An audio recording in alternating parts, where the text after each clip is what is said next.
এই বিষয়ে আমরা এখন পাঠ শুরু করব।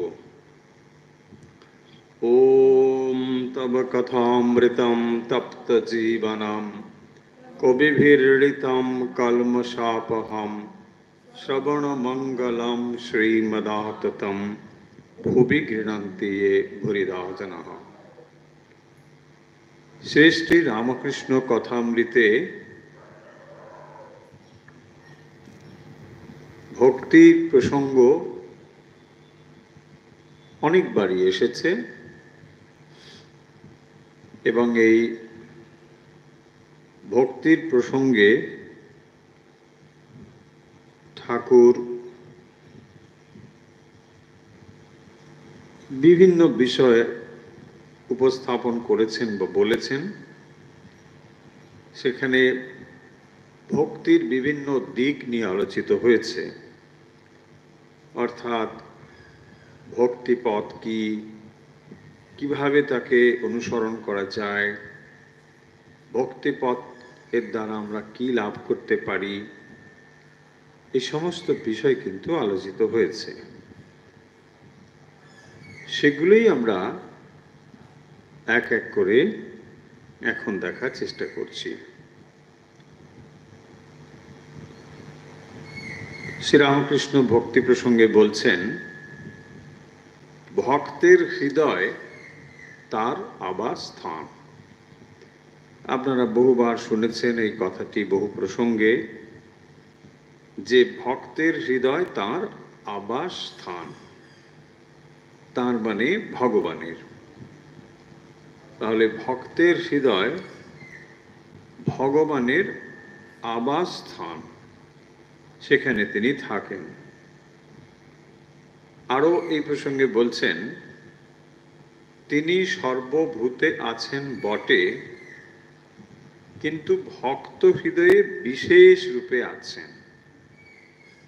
দেখুন, কথা একটু পরিবর্তন হয়ে গেল। তিনি সর্বভূতে আছেন, প্রথমে বলছেন ভক্তের হৃদয় তাঁর আবাসস্থান, ভক্তের হৃদয়ে তিনি থাকেন। এখন এই কথাটি যদি বলা হয় ভক্তের হৃদয়ে তিনি থাকেন, তাহলে এর থেকে প্রসারিত অর্থ এই হবে যে তিনি কেবল ভক্ত হৃদয়ে থাকেন, অন্য জায়গায় থাকেন না। সেই জন্যে ঠাকুর আবার আরেকটা কথা বলছেন। কি বলছেন? যে তিনি সর্বভূতে আছেন। তা না হলে ভুল হয়ে যাবে। ভক্তের হৃদয়ে আছেন, আবার বলছেন তিনি সর্বভূতে আছেন। তার মানে ভক্ত অভক্ত, মানুষ, পশু পাখি, যা কিছু সর্বভূতে আছেন। তবে ভক্ত হৃদয়ে বিশেষ রূপে আছেন। এই হলো কথাটা বা ভাব এখন সম্পূর্ণ হলো। ভক্তের হৃদয়ে ভগবান আছেন, সব জায়গাতেই আছেন, ভক্তের হৃদয়ে তিনি বিশেষ রূপে আছেন। আচ্ছা, নিজেই ব্যাখ্যা করে বলছেন কিরকম। যেমন কোনো জমিদার তার জমিদারির সকল স্থানেই থাকতে পারে, কোনো জমিদার তার জমিদারির সকল স্থানেই থাকতে পারে, কিন্তু তিনি তার অমুক বৈঠকখানায় প্রায় থাকেন, এই লোকে বলে। ভক্তের হৃদয় ভগবানের বৈঠকখানা। ওখানে আবাসস্থান বলেছিলেন, এখানে বৈঠকখানা বলছেন।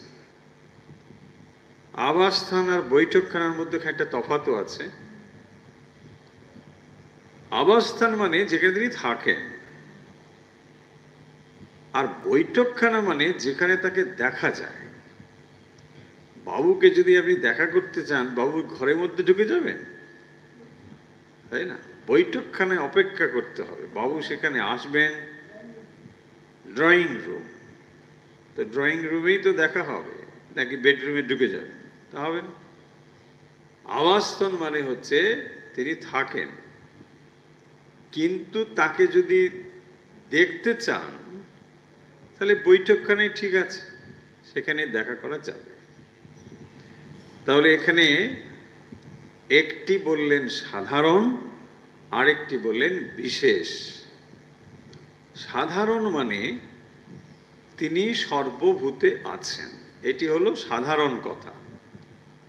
আমরা যখন বলি ভগবান সর্বত্র বিরাজ করছেন, এটিও এরকম একটি সাধারণ কথা। সাধারণ কথা মানে এটাকে ভাববেন না যে গুরুত্বহীন কথা, তা নয়। সাধারণ কথার অর্থ হচ্ছে যেটি সব জায়গাতেই রয়েছে, কমন, সব জায়গাতে কমন, তাকে বলা হবে সামান্য। মানে আবার যখন বলা হচ্ছে এখানেই রয়েছে, তখন সেটা হবে বিশেষ। মানে ইন জেনারেল আর ইন পার্টিকুলার। যখন আমরা ইংরেজিতে এরকম করে বলি, ঠিক এরকম জিনিসটা। ইন জেনারেল মানে সবার মধ্যে এটা আছে, but it is in particular মানে একটা বিশেষ ব্যাপার আছে। সবাই লাল রঙের পোশাক পরেছে, কিন্তু একজন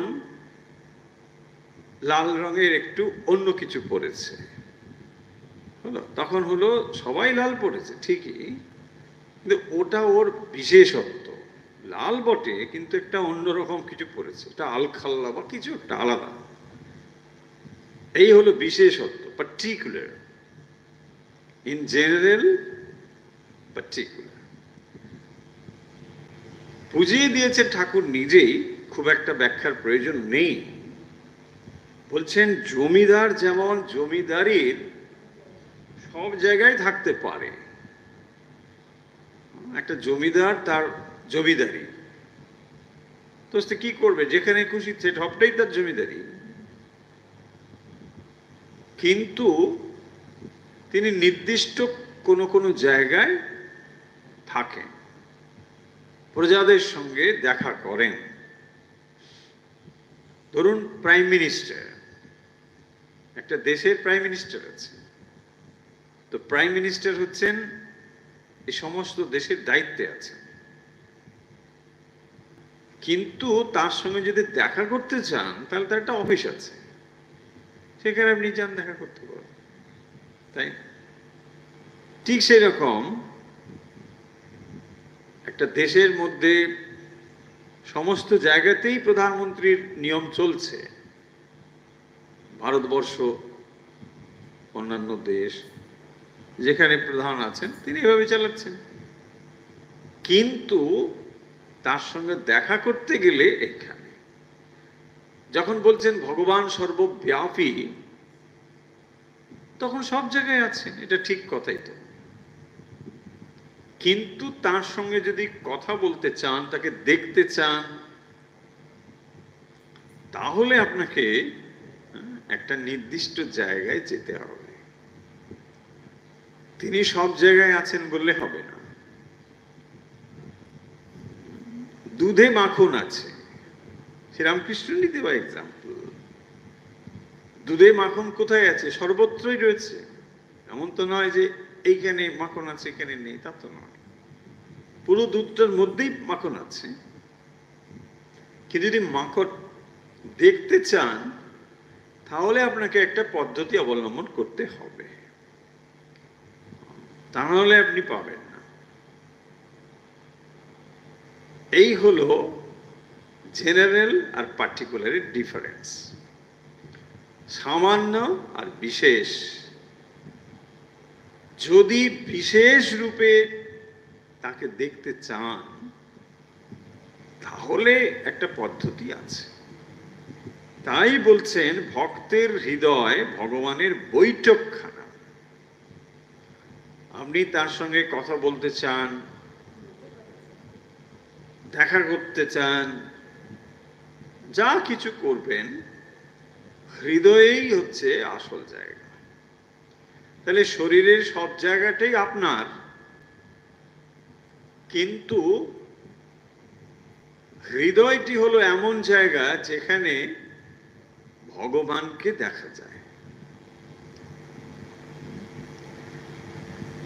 আপনার দেহের সর্বত্রটাই আপনি, জীব দেহে সর্বত্রই কোষ রয়েছে, সেটা আপনারই দেহ, আপনি সেখানে বিরাজমান। কিন্তু হৃদয় হচ্ছে এমন একটি জায়গা যেখানে তাকে দেখা যাবে। ভগবান সেখানেই আছে। আবাসস্থল বৈঠকখানা। তাহলে ভগবান সর্বত্র আছেন, এটা একটি সাধারণ কথা। আর বিশেষ রূপে তাকে যদি উপলব্ধি করতে চান, জানতে চান, তাহলে হৃদয়ে যেতে হবে। কারণ তাকে দেখতে গেলে হৃদয়েই আসল জায়গা। আরো এই বিষয়ে বহু কথা আছে। বলছেন, ভক্তির পথ ধরে গেলে ব্রহ্মজ্ঞান হয়। কথাটা একটু সেলফ কন্ট্রাডিক্টরি মনে হতে পারে। কিরকম না, ব্রহ্মজ্ঞান এটি জ্ঞানের পথ। যারা জ্ঞানের পথ দিয়ে অগ্রসর হচ্ছেন তারা ব্রহ্ম লাভ করবার জন্য অগ্রসর হচ্ছেন। কিভাবে বিচারের পথ দিয়ে গেলে সমাধি অবস্থাতে ব্রহ্মের সঙ্গে একত্ব লাভ করা যায়, এটাকেই বলা হবে মোটামুটি জ্ঞানের পথ এবং চূড়ান্তে ব্রহ্মজ্ঞান। কিন্তু এখানে শ্রীরামকৃষ্ণ একটি উল্টো কথা বলছেন। উল্টো কথা মানে আপাতভাবে, কারণ সাধারণত আমাদের এটা শোনা নেই। কি বলছেন? ভক্তির পথ ধরে গেলে ব্রহ্মজ্ঞান হয়। ভক্তির পথ ধরে যখন যাচ্ছেন সেখানে এই ব্রহ্ম ব্যাপার নেই। ভক্তিতে ঈশ্বরের কথাই রয়েছে,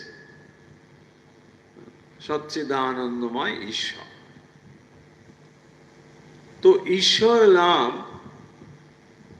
আর এখানে ব্রহ্মজ্ঞান, এই দুটোকে যদি আমরা পৃথক মনে করি, তাই এখানে বলছেন এ দুটো পৃথক নয়। ভক্তির পথ ধরে গেলেও ব্রহ্মজ্ঞান হয়। তাহলে জ্ঞানী যে পথ দিয়ে যাচ্ছে এবং অবশেষে যেখানে পৌঁছবে, ভক্ত সেখানেই পৌঁছবে। এই হলো সাধারণ কথা। ভগবান সর্বশক্তিমান মনে করলে ব্রহ্মজ্ঞানও দিতে পারেন। ভগবান সর্বশক্তিমান। তো ভক্ত যখন ভগবানকে প্রাপ্ত হয় তখন সে সাধারণত ব্রহ্মজ্ঞান চায় না। ভক্ত ভগবানকে নিয়ে আনন্দ করতে ভালোবাসে। সেই জন্যে ভক্তিতে বলা হয়েছে সাযুজ্য, সালোক্য, সারূপ্য ইত্যাদি। ভক্তের হৃদয়ে এই আকাঙ্ক্ষা থাকে যে সে ভগবানের সঙ্গে তার লীলা সহচর হয়ে থাকবে, তাকে সেবা করবে, তার সান্নিধ্য প্রাপ্ত হবে। এই যে ভগবানের সঙ্গে তার সমলোকে তার সান্নিধ্যে আসা, এইগুলো হচ্ছে ভক্তের এক একটি আকাঙ্ক্ষা। তাই সে মনে করে যে ভগবানকে নিয়ে আমি বিলাস করব।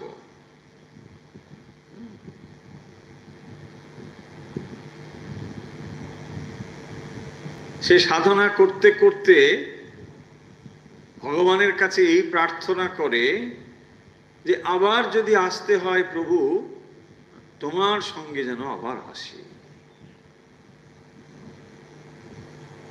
আবার কবে আসবে ঠাকুর, কবে হবে দেখা।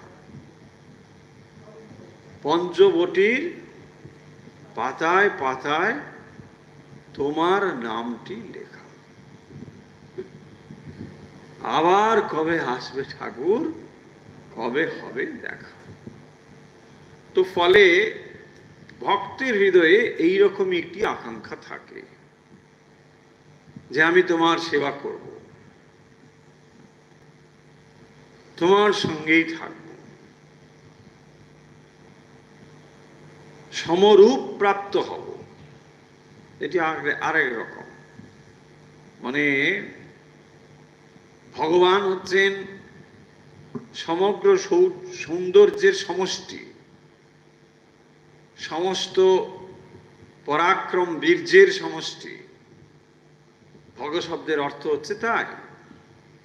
তাই ভক্তেরও ইচ্ছে থাকে যে আমি সারূপ্যে প্রাপ্ত হব, ভগবানের মতো তেজ দীপ্তি রূপ আমার থাকবে, সারূপ্যে, এরকম ভক্তের ইচ্ছে থাকে। কিন্তু তার ভেতরে ব্রহ্মজ্ঞানের ইচ্ছে থাকে না। যে ব্রহ্মজ্ঞানের কথা আমরা জ্ঞানীর দিক থেকে পাই, সেখানে হচ্ছে সে সমাধিমগ্ন হয়ে স্বরূপে অবস্থান করছে, একটি আনন্দঘন অবস্থা, কিন্তু সেখানে লীলা বিলাস নেই। শ্রীমদ্ ভাগবত এই কথাই প্রচার করছেন বা বলছেন, যেখানে শুকদেব স্বয়ং বলছেন যে তিনি সমাধিমগ্ন হয়েছিলেন, সমাধির সুখ তিনি জানেন, কিন্তু যখন তিনি ভগবানের এই লীলা কথা শ্রবণ করছেন, তার তুলনায় অসাধারণ, অসামান্য। ভগবানের স্বরূপ প্রাপ্ত হয়ে ধ্যানমগ্ন হয়ে আনন্দকর অবস্থায় থাকা আর ভগবানের এই লীলার সঙ্গী হওয়া, এটা অসাধারণ বলে মনে হয়েছে। তাই দেখবেন শ্রীমদ্ ভাগবতে বলা হয়েছে যে ভগবানের স্বরূপ প্রাপ্ত হয়েছেন যে সমস্ত যোগীবর মুনি ঋষি, তাঁদেরও আকাঙ্ক্ষা থাকে ভগবানের সান্নিধ্য লাভ। ভগবান যখন বিশেষ করে মানব দেহ ধারণ করে আসেন, স্বর্গের দেবতারাও পর্যন্ত অপেক্ষা করে থাকেন সেই মুহূর্তের জন্য, যখন ভগবান মর্তে দেহ ধারণ করছেন। তারা স্বর্গলোক থেকে ভগবানের এই নরলীলার দর্শন করেন এবং তাকে প্রণাম জ্ঞাপন করেন। ফলে এটি একটি দুর্লভ জিনিস। ভগবান স্বয়ং তাঁরই সৃষ্টির মধ্যে তিনি বিরাজ করছেন, এসেছেন। যে আনন্দঘন রূপ ধ্যানমগ্ন অবস্থায় ঋষিরা অনুভব করেন, ভগবান সেই রূপ ধারণ করে মর্তভূমিতে মানবের দেহ ধারণ করে লীলা করতে এসেছেন। ভাবুন একবার, কে তিনি? এই বিশ্ব ব্রহ্মাণ্ডের যিনি অধিপতি, পালক, সৃষ্টিকর্তা, স্বয়ং তিনি এসেছেন। এই বিশ্ব ব্রহ্মাণ্ড তাঁর। ভগবান সর্বত্র আছেন মানে শুধু এই গাছপালা পশু পাখি নয়, একটা শুধু সৌরজগতও নয়, ব্রহ্মাণ্ড মানে এরকম কত গ্যালাক্সি রয়েছে, তার সর্বত্রই তিনি বিরাজ করছেন। অথচ যখন তিনি এই মর্তধামে মানুষের মতো রূপ ধারণ করে হাজির হচ্ছেন, সেটি একটি অসাধারণ অবস্থা। তাই ভক্তের ভেতরে আকাঙ্ক্ষা থাকে যে ভগবান দেহ ধারণ করে কি করেন সেটা দেখব, সেটা জানতে হবে, সেটা জানার আকাঙ্ক্ষা তার খুব থাকে যে ভগবান দেহ ধারণ করে কি করেন সেটা দেখতে হবে, তার সেই লীলা। আর যেহেতু ভগবান এই লীলার কেন্দ্রে রয়েছেন, তার যে কোনো অংশই ভগবত প্রাপ্তির সাধনা হয়ে উঠতে পারে। যে কোনো দক্ষিণেশ্বরে যখন ঠাকুর এসেছিলেন, যারা তাকে দর্শন করেছেন যে কোনো ভাবে, ভাবুন, জেনে হোক না জেনে হোক, নিশ্চয়ই তাদের কোনো পুণ্যফল ছিল। যাদের অতিরিক্ত স্বীকৃতি ছিল এবং সাধনা ছিল, তারা তাকে বিশেষ রূপে জেনেছেন। কিন্তু যাদের এটা ছিল না অতদূর, অন্তত তারা তো তাকে দেখেছেন। ভাবুন, যে চোখ ভগবানকে একবার দর্শন করেছে মনুষ্য লীলাতে হলেও, সে চোখ তো নিশ্চয়ই আমাদের চোখের থেকে তো আলাদা হবেই, তাই না? বিশেষ পুণ্যবান তো বটেই। আর যদি স্বয়ং ভগবান তার দিকে একবার তাকিয়ে দিয়েছে, তাহলে তো কথাই নেই, তাই না?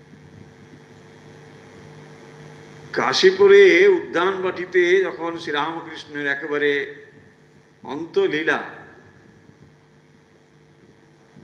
দেহ প্রায় বিছানার সঙ্গে মিশে যাচ্ছে, ঠাকুর বলছেন, এই রকম অবস্থায় যারা আমাকে দর্শন করবে মুক্ত হয়ে যাবে।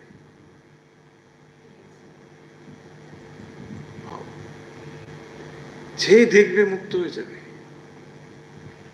বলছে, মা আমাকে এইরকম অবস্থায় রেখেছে। ভাবুন, এই বিশ্ব ব্রহ্মাণ্ডের অধিপতি ছোট্ট একটি বিছানায় শুয়ে একদিকে কাতর করুণায় এসে হাজির হয়েছেন, দেহ ত্যাগ করবার জন্য প্রস্তুত হচ্ছেন। আবার সেই শ্রীরামকৃষ্ণই ছেলেগুলো রস খাবে বলে কোথায় সাপ টাপ, বিষধর সাপ বলে ছুটে যাচ্ছে। মাকে বলছিস, বলো না, বলো। এই তো তার অবস্থা। একদিকে তিনি পূর্ণ ব্রহ্ম নারায়ণ ভগবান স্বয়ং, আবার একদিকে তিনি ভক্ত হয়ে এসেছেন। কিছুই জানি না, মা ছাড়া আমি কিছু বুঝি না। কি অদ্ভুত ভাবো! এইগুলোই তো দর্শন করবার, এই যে রস, এই যে মাধুর্য, এইগুলো মনুষ্য লীলা ছাড়া এটা সম্ভব নয়। কি অপূর্ব একটি জীবন! সেই ছোটবেলা থেকে জন্মের পরেই উনুনের ভিতর ঢুকে যাচ্ছে, খুঁজে পাওয়া যাচ্ছে ছাইটাই নেই। জগতে এত ছাই আছে, এত ছাই ভস্য সরাতে হবে, ছোটবেলায় ওই জন্য বলতে, চলো একটু উনুনের ছাই মেঘে নি।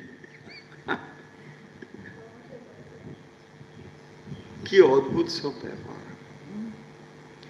ফলে ভক্তের হৃদয়ে এই এক আকাঙ্ক্ষা থাকে, তোমার লীলা সঙ্গী হয়ে আসবো, যদি আসি তাহলে তোমার লীলা যেন দেখতে পাই। শ্রীরামকৃষ্ণ তাই এখানে বলছেন, ভক্তির পথ ধরে গেলে ব্রহ্মজ্ঞান হয়। তার মানে ভক্তের হৃদয়ে যেন এরকম আকাঙ্ক্ষা বা অভাববোধ না থাকে যে জ্ঞানী যে পথের দিয়ে যাচ্ছে, আমি বোধহয় একটু মানে একটু ভাঙাচোরা রাস্তা দিয়ে যাচ্ছি, ভালো যাচ্ছি না। আমার প্রাপ্তিটা বোধহয় একটু কম হবে। সাধারণত আমরা কি বুঝি, সাধারণভাবে জ্ঞানী মানে হচ্ছে বিদ্বান, মানে শাস্ত্র টাস্ত্র অনেক পাঠ করেছেন, বেদ উপনিষদ। আর ভক্ত মানে একটু মানে ন্যাড়া ভোলা টাইপের, মানে অত পড়াশুনো টুনো নেই, ভাবটা হয় আর কি, ভাবস্থ, মানে কি হয় কিছু বোঝা যায় না, তাই না? ভক্ত মানে একটু ভকত টাইপের আর কি। আর জ্ঞানী মানে এটা বিরাট ব্যাপার, কিন্তু মোটেই তা নয়, মোটেই তা নয়। জ্ঞানীর জ্ঞান সম্পূর্ণ হবে যদি অন্তরে ভক্তি আসে। ভক্তি সংযুক্ত না হলে জ্ঞান চচ্চড়িতে কিচ্ছু হবে না। যদিও জ্ঞানের অ্যাপ্রিসিয়েশন প্রচুর থাকে, তথাকথিত জ্ঞানের এক্সপোজার প্রচুর, বাইরে আপনাকে দেখে লোকে পরম জ্ঞানী বলে শ্রদ্ধা করতে পারে, দুটো চারটে মালাও দিয়ে দিতে পারে, হয়তো বাসি ফুলের মালা, তাও দিয়ে দিতে পারে না। বাসি ফুলের মালা মানে কেন জানেন তো, কত রকম চালাকি মানুষ করে।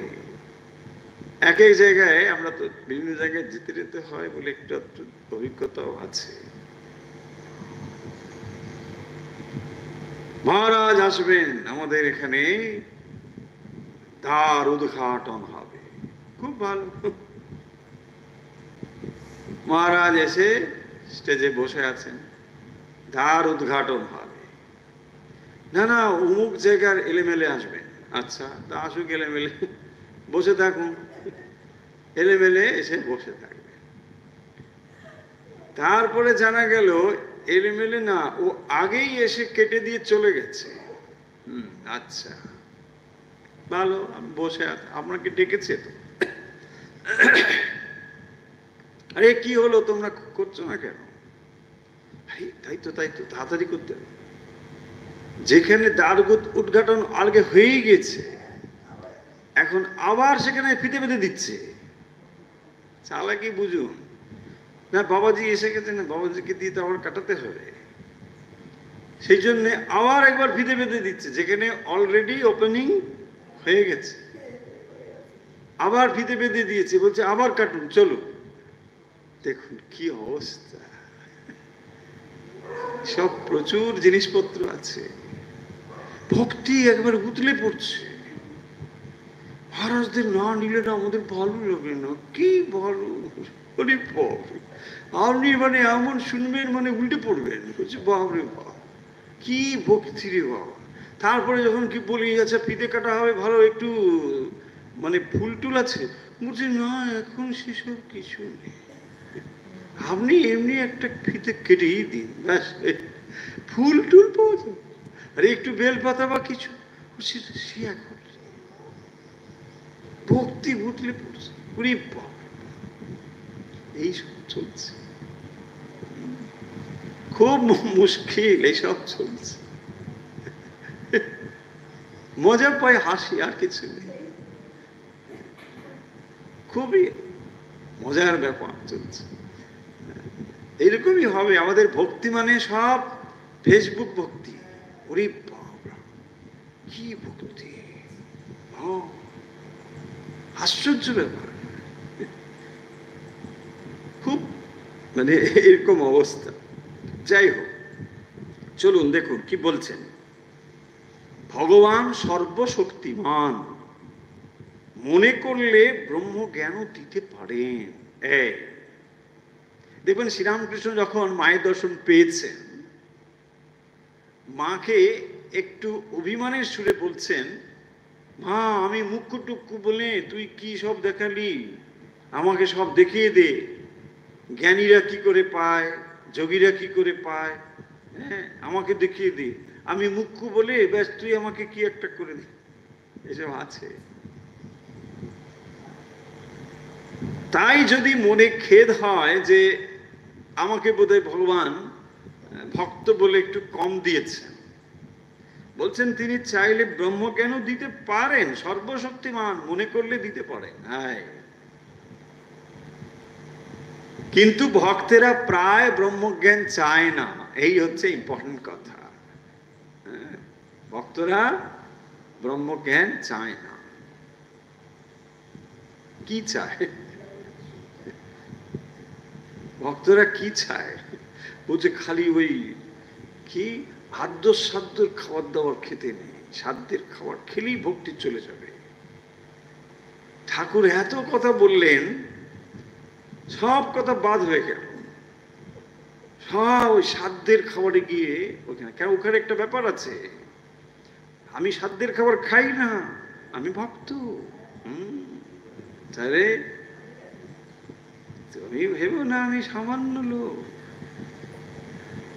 আমি হতে পারি সামান্য মতো ঘুরছি, কিন্তু ভক্ত, কারণ সাধ্য বাড়ি খাই না। দেখুন, এটাও প্রচ্ছন্ন অহংকারের একটা প্রকাশ। এর উত্তর আমরা বহুবার দিয়েছি। আপনি সমাজে বাস করেন, যদি মনে করেন সমাজে সবার সঙ্গে আপনি থাকবেন, তাহলে সামাজিক রীতিনীতি মানবেন বই কি, কেন মানবেন না? আর যদি মনে করে মানবো না, তাহলে আপনি জেনে রাখুন আপনার বাড়িতে কেউ যাবে না, সোজা ব্যাপার। তখন আপনার কোনো দুঃখ হওয়ার কথা নয়। আমি দাস তুমি প্রভু, আমি ছেলে তুমি মা, এই অভিমান রাখতে হয়।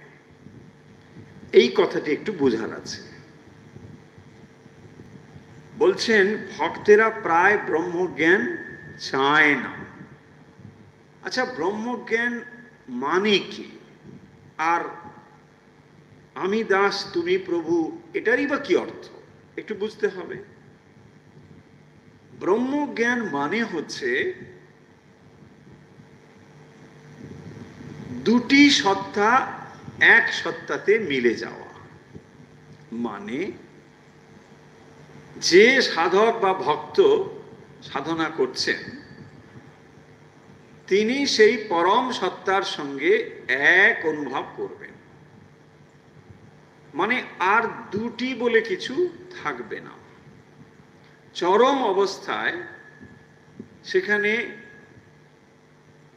ত্রিপুটি লয় হয়। ত্রিপুটি মানে তিনটে জিনিস। কি তিনটে জিনিস? একজন যিনি সাধন করছেন তাকে বলা হবে সাধক বা সাধিকা। আর তিনি কি করছেন? সাধনা করছেন।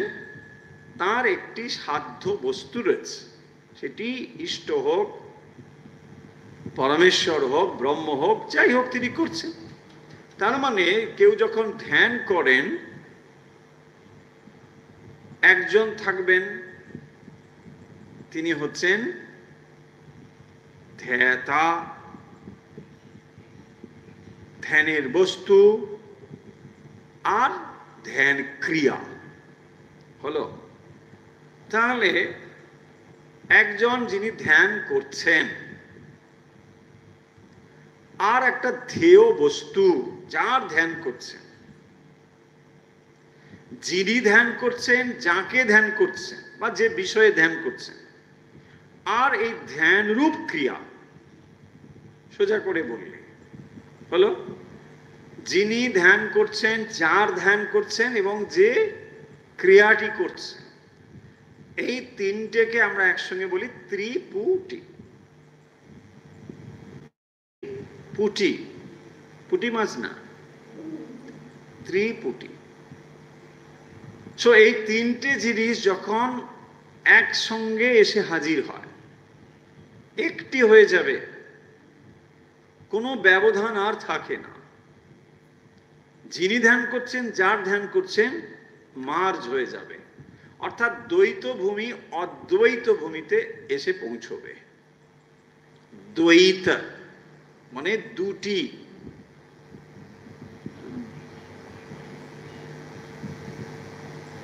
একজন ধ্যান করছেন, একজনের ধ্যান করছেন, ভগবানের ধ্যান করছেন। এই দুটো এক হয়ে যাবে। কোথায় হবে? ব্রহ্ম জ্ঞানে। তাহলে আবার যে বলছেন ভক্তেরা প্রায় ব্রহ্মজ্ঞান চায় না, তার মানে তারা ওই দুটোতে মিলে এক হয়ে যাওয়া, এটা সাধারণত পছন্দ করেন না। কি করেন? ভক্তির সাধন মানে হচ্ছে ভাবের সাধন। এখানে ভাবই হচ্ছে প্রধান।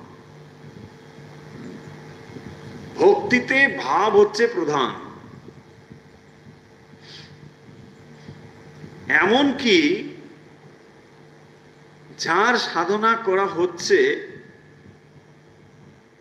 তার থেকেও ভাব আরো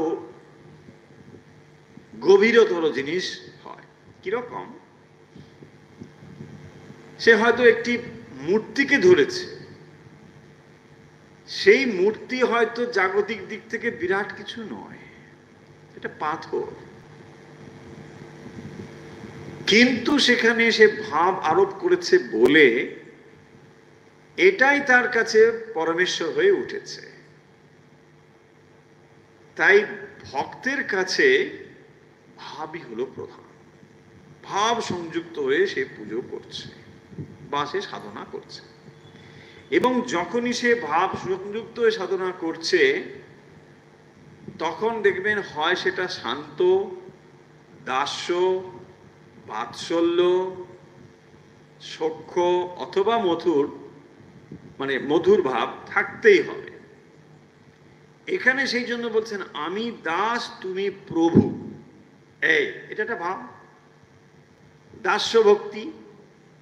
আমি হলাম দাস আর তুমি আমার প্রভু, আমি তোমার সেবা করব, সেব্য সেবক, তুমি আমার সেব্য, আমি তোমার সেবক। এই যে ভাব, অথবা আমি ছেলে তুমি মা, বা তুমি বাবা আমি ছেলে, যা কিছু হতে পারে, এই যে ভাব তার ভেতরে, এটাকে কি বলে? অভিমান। দেখুন, অভিমান মানে অহংকারও হয় একটা দিক থেকে, মানে খুব অভিমানী লোকটা, মানে খুবই অহংকার সংযুক্ত এসব রয়েছে। যখন অহংকার শরীর মন বুদ্ধির সঙ্গে সংযুক্ত হয়ে নিজেকে সংকীর্ণ করে ফেলে, তখন সেই অহংকার ক্ষতিকারক। আমি দেখে নেব তোমাকে, এটা অহংকার, অভিমান। কিন্তু যখন ভক্ত অহংকার করে যে না, আমার ভগবান আছে, তিনি আমায় যেখানে রাখেন আমি সেখানেই থাকব, তিনি আমায় যা করেন আমি তাই মাথা পেতে নেব, এটাও অহংকার। কিন্তু এই অহংকার আর ওই অহংকারের তফাৎ আছে। তাই বলছেন এই যে তুমি মা আমি ছেলে, এই অভিমান সে রাখে। অভিমান মানে এক রকমের ব্যবধানও বটে, তাই না? ব্যবধান। আমি ভগবানের সঙ্গে এক হয়ে যাচ্ছি না, তিনি ভগবান, তিনি আমার প্রভু, আমি তার দাস, আমি তার সেবক, তিনি পিতা, আমি সন্তান, তিনি মাতা, আমি সন্তান, আমি সর্বদাই তার সন্তান হয়ে আছি, আমি মায়ের সঙ্গে এক হয়ে যেতে চাই না, আমি তার সেবা করব। দেখুন এই যে ব্যবধান, এই অভিমানটুকু তার থাকে ভেতরে। অভিমান এক রকমের ব্যবধান, কিন্তু এই ব্যবধান ভক্ত বজায় রাখতে চায়। তার আমিত্বটাকে সে শেষ করে দিতে চায় না। তার যে এই পৃথকত্ব রয়েছে, সেই পৃথকত্বটাকে সে উন্নত করতে চায়, সর্বোচ্চ স্তরে তুলতে চায়, কিন্তু তফাৎটুকু রাখতে চায়। দেখুন এই তফাৎ না থাকলে না আস্বাদন হয় না, তফাৎ না থাকলে আস্বাদন হয় না। আর দুটো জিনিস না হলে আনন্দ হবে না। একজন ভক্ত একজন ভগবান এ থাকতে হবে। আপনি যদি বলেন অহম ব্রহ্মাস্মি, ঠিক আছে, তুমি ব্রহ্ম হয়ে থাকো, আনন্দে থাকো, কিন্তু তুমি জানো না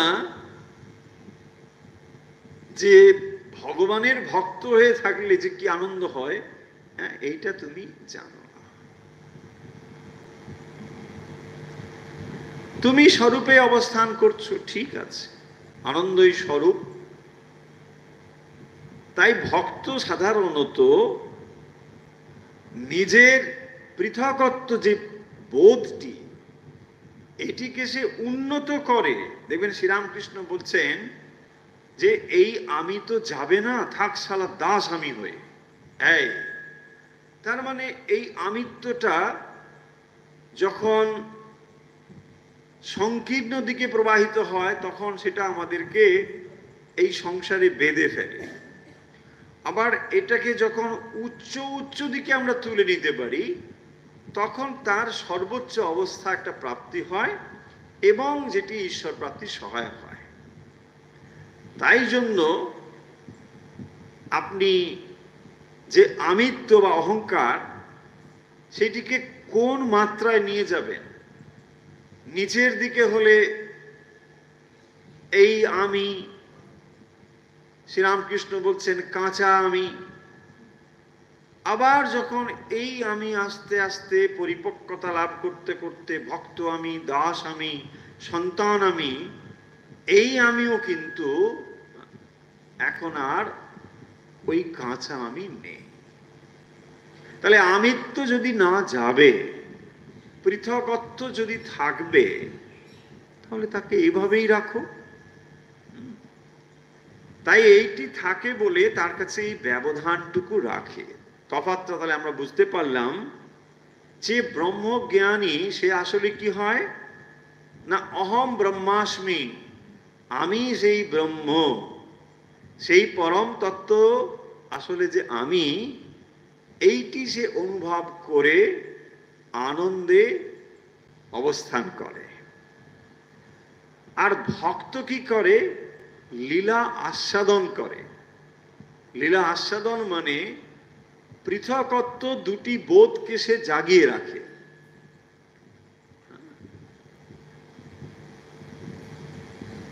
চিনি হতে চাই না আমি, চিনি খেতে ভালোবাসি। চিনি হতে চাই না, চিনি হওয়া মানে ব্রহ্মজ্ঞান, চিনি খেতে ভালোবাসা মানে ভক্ত, তাই না? বসে বসে একটু একটু চিনি খাবে, ডাক্তার বারণ করলেও লুকিয়ে লুকিয়ে।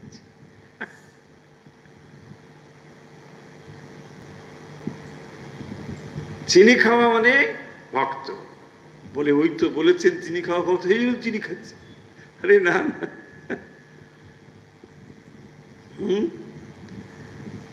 চিনি খাওয়া মানে লীলা আস্বাদন করা, আর চিনি হয়ে যাওয়া মানে স্বরূপ প্রাপ্ত হওয়া। দেখুন, চিনি হয়ে গেল, স্বরূপ প্রাপ্ত হয়ে গেল।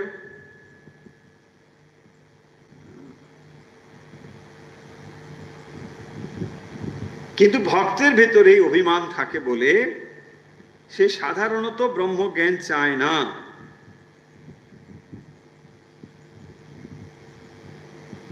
তাহলে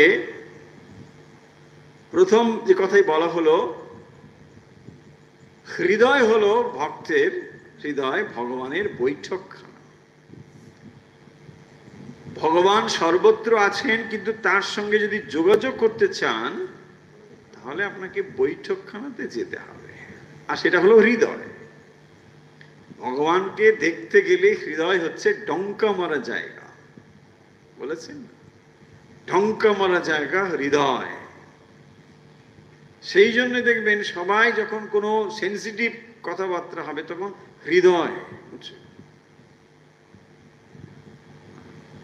কারণ অনুভূতির গভীরতা হচ্ছে হৃদয়ে, এবং সেখানেই হচ্ছেন ভগবানের অবস্থান। তার পরের কথা হলো, ভক্তির পথ দিয়েও ব্রহ্মজ্ঞান লাভ করা যায়। ভগবান যদি ইচ্ছে করেন ভক্তকে তা দিতেও পারেন, কারণ তিনি সর্বশক্তিমান।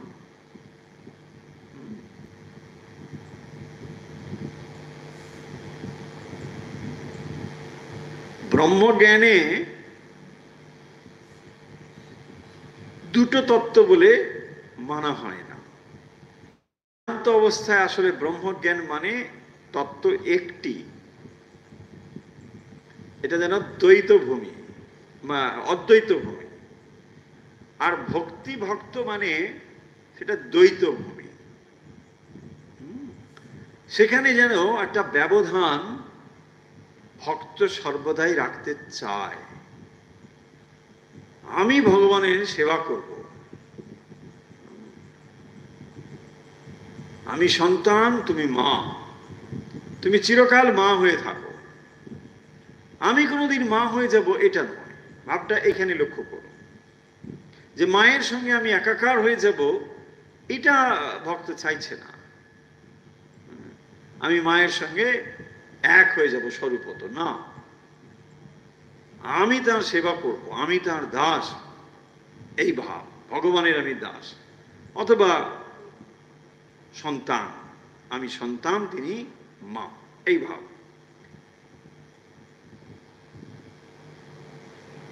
তাই বলছেন যে ভক্তেরা প্রায় ব্রহ্মজ্ঞান চায় না, দিতে পারেন, কিন্তু ভক্ত এটা চায় না, কারণ তার ভেতরে এই লীলা আস্বাদন করবার ইচ্ছে থাকে। আর সেই জন্যই তাকে ব্যবধানটুকু রাখতে হয়। ব্যবধানটুকু না থাকলে লীলা আস্বাদন করা যায় না, স্বরূপ আস্বাদন করা যায়। দুটো কথার মধ্যে তফাৎ নিশ্চয়ই ধরতে পেরেছেন। একটা হলো স্বরূপ আর একটা হলো লীলা। স্বরূপ মানে যেটা তার স্বাভাবিক অবস্থা, আর লীলা মানে যেটা তিনি মাঝে মাঝে ধারণ করেন।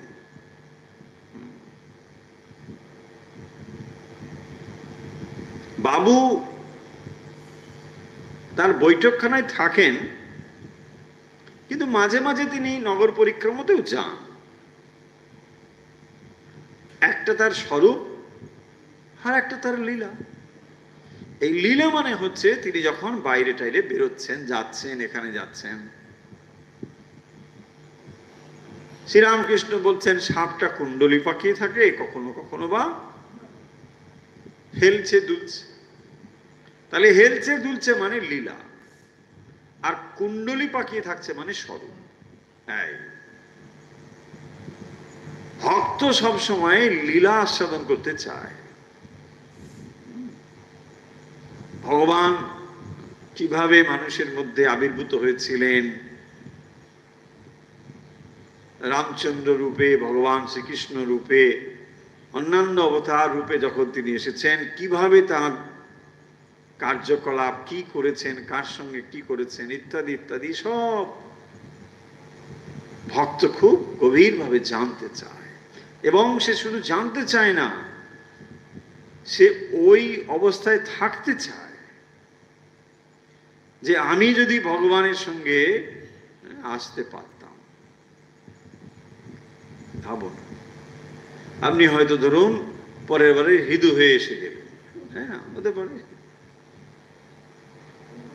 ঠাকুর তখন কত কথা বলবেন, এইটা কর, এইটা কর, বলছে বাহ সুন্দর। ভগবানের আর কিছু বাকি থাকলো? কিছু আর বাকি নেই। তারা আর মুক্তির কোনো অপেক্ষাই রাখবে না। ভগবান যাকে এত ভালোবেসেছেন। কিন্তু ভক্তি অমনি করলেই ঈশ্বরকে পাওয়া যায় না। ও বাবা, পরে কি বলছেন দেখুন, ভক্তি অমনি করলেই ঈশ্বরকে পাওয়া যায় না, প্রেমা ভক্তি না হলে ঈশ্বর লাভ হয় না। কঠিন কথা। এমনি ভক্তি করছি বলছে না, হবে না। তাহলে হবে কি করে? প্রেমা ভক্তি, এটা কি জিনিস? প্রেমা ভক্তির আরেকটি নাম রাগ ভক্তি। হ্যাঁ, ভক্তদের রাগ থাকে,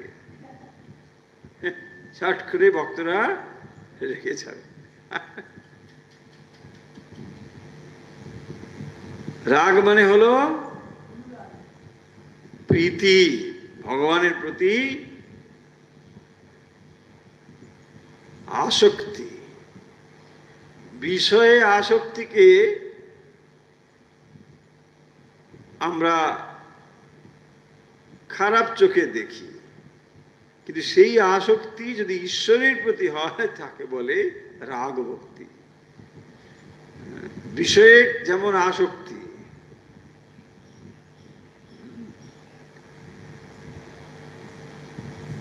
সেই জন্য বলছেন পরম অনুরক্তি ঈশ্বরে। অনুরক্তি, পরম অনুরক্তি ঈশ্বরে। ঈশ্বরের প্রতি পরম অনুরক্তি হচ্ছে ভক্তি। অনুরক্তি মানে আসক্তি, আসক্তি কিন্তু ঈশ্বরের প্রতি আসক্তি।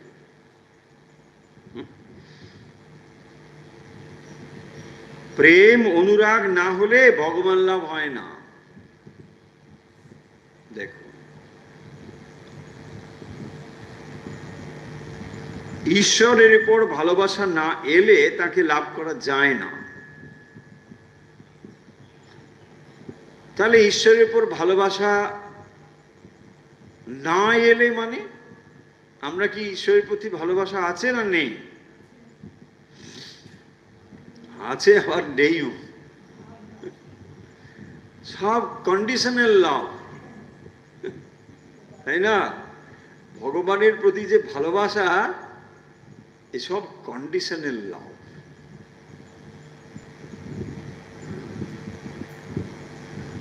কিন্তু লাভ কোনো কন্ডিশনাল হবে? যাকে পিওর লাভ বলা হবে সেটা কোনো কন্ডিশনাল হলে হবে না। কিন্তু ভগবানের প্রতি আমাদের যেন একটা এখন কন্ডিশনাল লাভ। সেই কন্ডিশন যদি একটু এদিক ওদিক হয়ে যায় তাহলে কিন্তু মুশকিল আছে। ভগবান তুমি সামলাতে পারলে সামলা, তাই না? এখন এই যে অবস্থা, এইটাকে আমরা রাগানুগা ভক্তি বলতে পারছি না।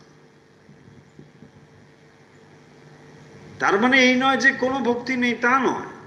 সেটা শ্রীরামকৃষ্ণ অস্বীকার করছেন, তা নয়। কিন্তু এটা বলছেন ঈশ্বরের উপর ভালোবাসা না এলে তাকে লাভ করা যায় না। এই ভালোবাসা মানে কোনো কন্ডিশনাল না। তাকে কি বলেছেন? অহৈতুকী ভালোবাসা। ভগবানের তরফ থেকে অহৈতুকী ভালোবাসা থাকবে, ভক্তের তরফ থেকেও থাকতে হবে। ভগবান যে অহৈতুকী ভালোবাসেন এইটি বোঝার জন্যও আমাদের ভেতর থেকে নিষ্কাম হতে হবে। যখন আমি সকামভাবে রয়েছি তখন ভগবানের অহৈতুকী ভালোবাসাকে বুঝতে পারবো না। সেই জন্য দেখবেন অনেক সময় আমাদের ভগবানের প্রতি আমরা এইরকম দোষ দিই যে ভগবানের মধ্যেও একটা পার্সিয়ালিটি আছে। উনি বিশেষ বিশেষ লোককে পছন্দ করেন। যাদের গাড়িতে 4টে চাকা আছে, যাদের অর্থ অনেকগুলো ডিজিট আছে, চেক মানে চেকের পাসবই, কিন্তু এটা সত্য নয়, তাই না? ভগবানের কোনো পার্সিয়ালিটি নেই, পার্সিয়ালিটি আমার ভেতরে আছে, তাই না? কারণ আমি সকামভাবে ভগবানকে ডাকছি।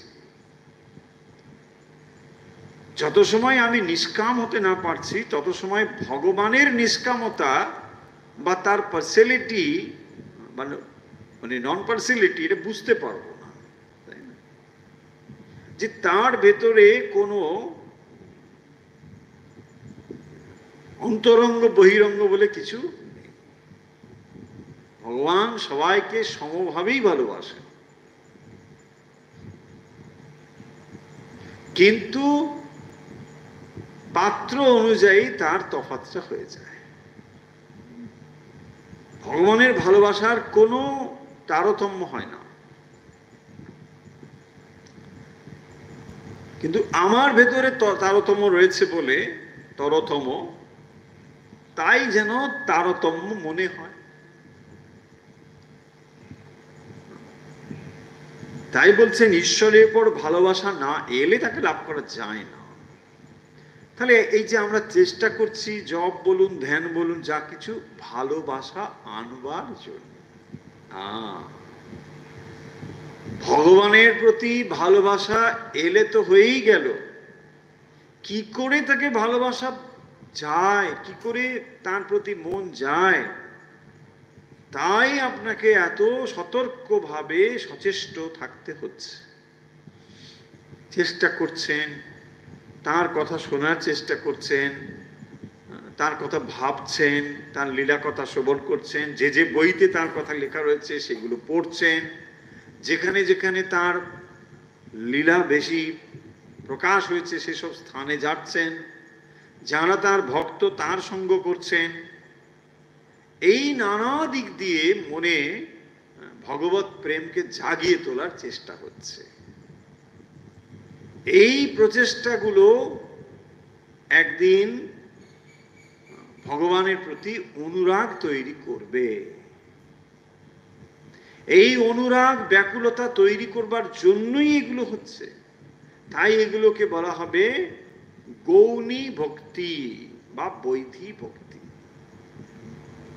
আর ওই অবস্থাটা হচ্ছে পরা ভক্তি বা রাগানুগা ভক্তি বা প্রেমা ভক্তি, একই জিনিস। প্রেমা ভক্তি, সেই অবস্থা লাভ করবার জন্য এই চেষ্টাগুলো হচ্ছে। বাস্তবিক রাগানুগা ভক্তি বা প্রেমা ভক্তিতে কোনো ক্রিয়া কিছু নেই, সেখানে কিছু করতে হবে না। ক্রিয়া যত সময় রয়েছে সেটি হচ্ছে বৈদিক ভক্তি, বিধিবাদীয় ভক্তি, চেষ্টা। যে মন সতত ঈশ্বরে যাচ্ছে না, আমি তাকে জোর করে প্রথম প্রথম নিয়ম দিয়ে বেঁধে রাখবার চেষ্টা করছি।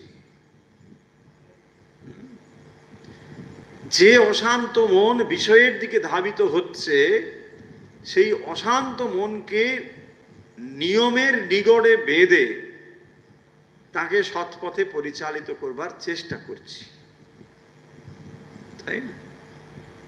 তাই তাকে নিয়মের শৃঙ্খলে আমি বেঁধে ফেলছি। এই তুমি যেতে পারবে না, চলো না, এখন একটু অন্য কিছু যাবো, এটা করো না, চলো, কোনো কথা হবে না। এই তার মানে নিয়মের নিগড়ে আপনি বাঁধছেন তাকে। এই নিয়ম কেন বাঁধছেন? আপনার বিষয়ের দিকে ধাবিত হওয়া থেকে রক্ষা পাওয়ার জন্য। যদি যত্রতত্র তাকে ছেড়ে দেন, তাহলে তাকে আর বাঁধতে পারবেন না। আর যত্রতত্র ছেড়ে দেবার কি ফলাফল, তা তো আমাদের জীবন।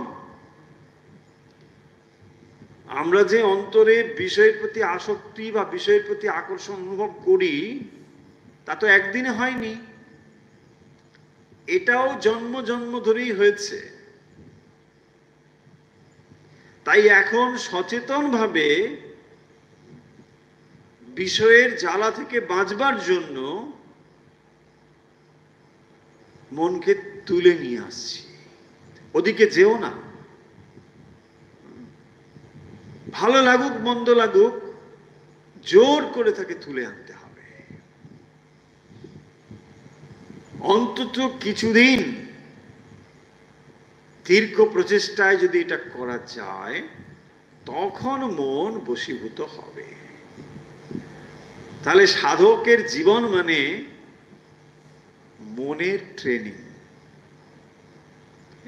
যে ট্রেনিং মানে আসলে আপনার মাইন্ডকে ট্রেন করছেন আপনি।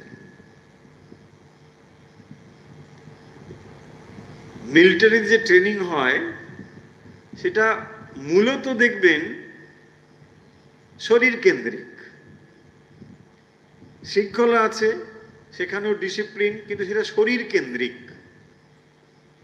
সেই জন্য সে সব সময় দেখবেন প্রস্তুত হয়ে আছে, শারীরিক ক্ষমতা একেবারে বলিয়ান হয়ে আছে। সাধকের ওই এত ফিজিক্যাল দরকার নেই, যে বিরাট শক্তিমান হতে হবে, পালোয়ান হতে হবে, দরকার নেই। মন তাকে নিয়ন্ত্রণে আনতে হবে, এইটাই হচ্ছে বড় কাজ। তাই সাধককে সর্বদাই সতর্ক থাকতে হয়, মনকে নিয়ে কাজ করতে হয় বলে। বরং এটা আবার জানবেন, শরীরকে তৈরি করা, নিয়ন্ত্রণ করা তুলনামূলকভাবে সহজ মনকে নিয়ন্ত্রণে রাখার থেকে। তাই যারা মিলিটারিতে কাজ করেন, আমাদের দেখে মনে হয় ভীষণ কড়া নিয়মের মধ্যে, নিশ্চয়ই কড়া নিয়মের মধ্যে থাকেন, কিন্তু সাধকের জীবন তার থেকেও কড়া ডিসিপ্লিনে চলতে হয়। তাহলে ভাবুন, আপনি স্বেচ্ছায় সেই শৃঙ্খল গ্রহণ করেছে, বলছে আমি ভক্ত। ভক্ত মানে কি? গলায় বকলস আছে, তাই না? এমনি ঘুরে বেড়ালে কোনো অসুবিধে নেই, কিন্তু যখন ভক্ত বলছেন তখন যেন নিজেই একটা বকলস নিজেই গলায় ঝুলিয়ে নিয়েছেন, তাই না?